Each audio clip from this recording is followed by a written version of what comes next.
Okay, tumbleweed action.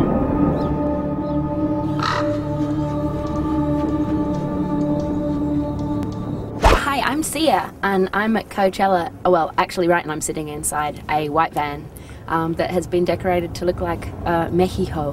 Do you have any comments on our decorating? I think it's pretty good, actually. I'm not complaining. I mean, I like this little, you know, look, this is music. This is music, and we are in the desert. Yeah, I'm feeling it. Especially, I think you've really gone the distance with these. Right.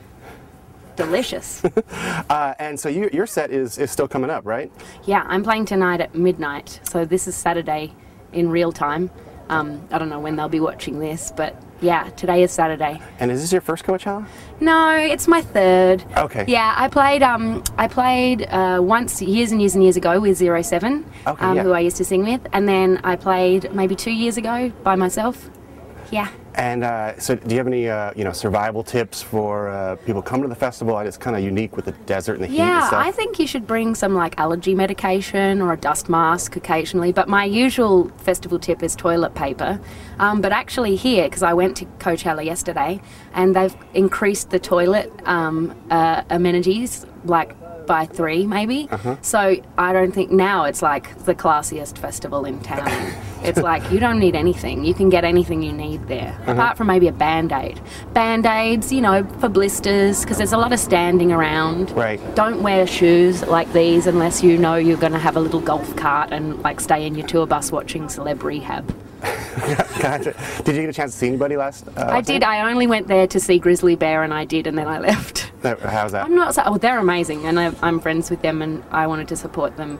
But I am old. I am not into festivals anymore. I'm 34, and I've been going to festivals since I was 20, and I am over it. I'm so over it. Strictly business. Yeah, then. so it's strictly business now. So that's what I'm going to go do a bunch of promo, and then I'll have a couple of hours. I'll hang out on the bus and maybe like watch some iTunes TV, and then do my show and come back here and walk the dogs. I know, I heard about you touring with your dogs. We're both like huge dog lovers. I love dogs so much. That's so cool. Yeah, it's been awesome. They're really, really flourishing on tour. I was nervous about it. This is their first tour, but they love it, and they're calmer than they've ever been. Wow. It's amazing. It's like the stimulus of every new place and going and getting to walk in different environments and smell different smells.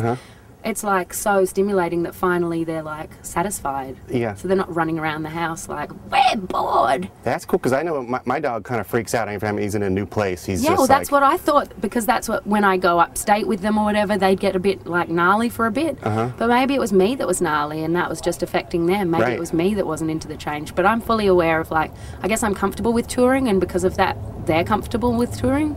You know how they're kind of an extension of your own energy. Of course, yeah. So yeah, I don't know. It's hot in here. Yeah, no, I'm sorry. Sorry. So that's the one thing we couldn't fix. Hey, no problem. Okay, I'm so from let's. Australia. I used to sleep on a cold tile floor in the summer. We didn't have air conditioning, so I'd go down to the kitchen and sleep on the cold tile floor. It was like bliss. Yeah, this isn't totally terrible. Well, no, this is like my bedroom growing up. Okay. In the summer. Well, hey, you mentioned doing some business down here. I want to talk about your new album. Okay. Comes out in June. It's called We Are Born. Tell us what we're going to hear. Well, I guess it's more leg guitar-y than any other album I've ever made.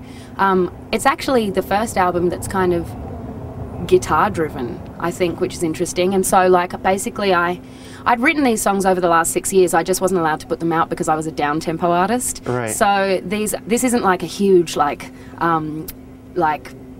change in my style. I've been writing these sorts of songs for years and years and years, but I got kind of pigeonholed, I guess, after 07 and Colour the Small One. So I delivered an album that it was pretty much the same album as We Are Born 5 years ago to Universal, right after Colour the Small One, and they dropped me. They were like, you can't do this. Right. They were like, you can't do this, you're a down-tempo artist. And I was like, what? When did that happen? Right. And they were like, you'll confuse your fans. And I was like, what fans? I've sold 6,000 records. How can this happen? How can this be happening?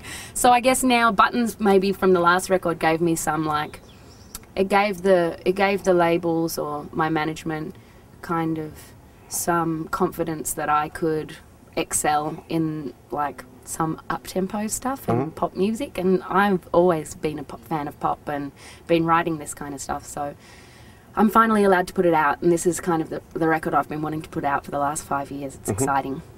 Speaking of pop music and exciting records, Christina Aguilera. Oh yeah, I got to write with Christina. She's so nice. I got sick the other day in Vancouver, and she sent me flowers. That's awesome. It was really nice. I was very touched.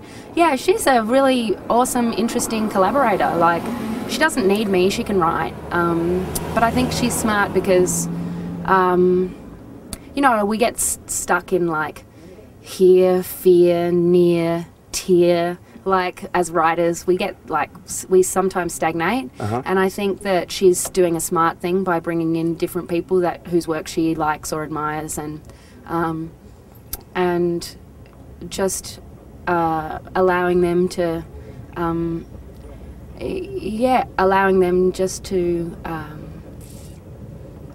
contribute, I guess, to her experience, because it's yeah, it's hard.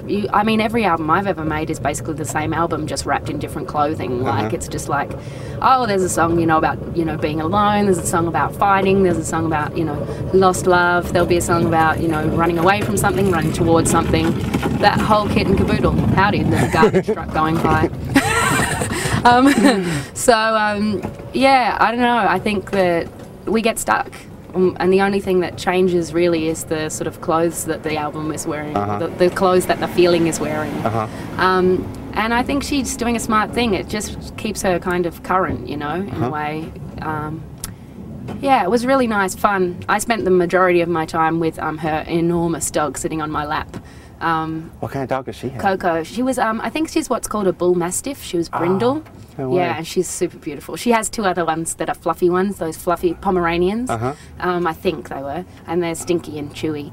But yeah, Coco and I had a very special relationship. What are your dog's names? My dog's names are Pantera Marvelous and Lick Lick Science. That's awesome. And as I left them over here, they've got a little yard at this hotel, which is nice. awesome. But I felt it was heartbreaking, because as I left, I could see Licky's nose poking under the gate, like looking for me. So heartbreaking. I hate leaving them. Yeah. If I could, I would just retire and just be, I don't know, like just a dog masseuse or something. Maybe if the Christina record does well, I can. Right.